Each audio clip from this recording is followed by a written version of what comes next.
அவரைக்காய், வெங்காயம், தக்காளி, பூண்டு, மிளகாய், மல்லி, மிளகு, சீரகம், உளுத்தம்பருப்பு, கடலப்பருப்பு எல்லாத்தையும் தனித்தனியாக வறுத்து ரெடி பண்ணிக்கணும். கடாயில் எண்ணெயை ஊற்றி அவரைக்காவை எண்ணெயிலே நல்லா வேக விடணும். பொடி அது சிம்மில் வச்சு வேக விட்டுட்டு பொடியை நல்லா நைஸாக அரைச்சிக்கணும். இப்போ காய் நல்லா நஞ்சு போகிற அளவுக்கு வதக்கினதுக்கு அப்புறம் மற்ற வச்சு மசிச்சிக்கலாம். அப்படி இல்லைனா மிக்ஸி ஜாரில் 1-2 ஓட்டிக்கலாம்.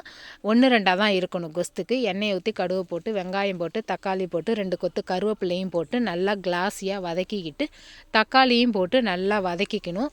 நல்லா வதங்கினதுக்கு அப்புறம் நம்ம மசிச்சு வச்சுருக்கோம் இல்லையா அவரைக்காய், அதையும் போட்டு கொஸ்து பொடி ஒன்று பொடிச்சு வச்சுருக்கோம் இல்லையா அது ஒரு 2 ஸ்பூன் போட்டு தேவையான அளவு உப்பு போட்டு நல்லா மிக்ஸ் பண்ணணும்.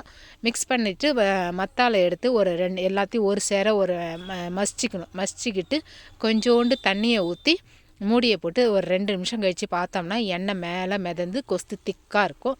கொஸ்து ரெடி ஆயிட்டு.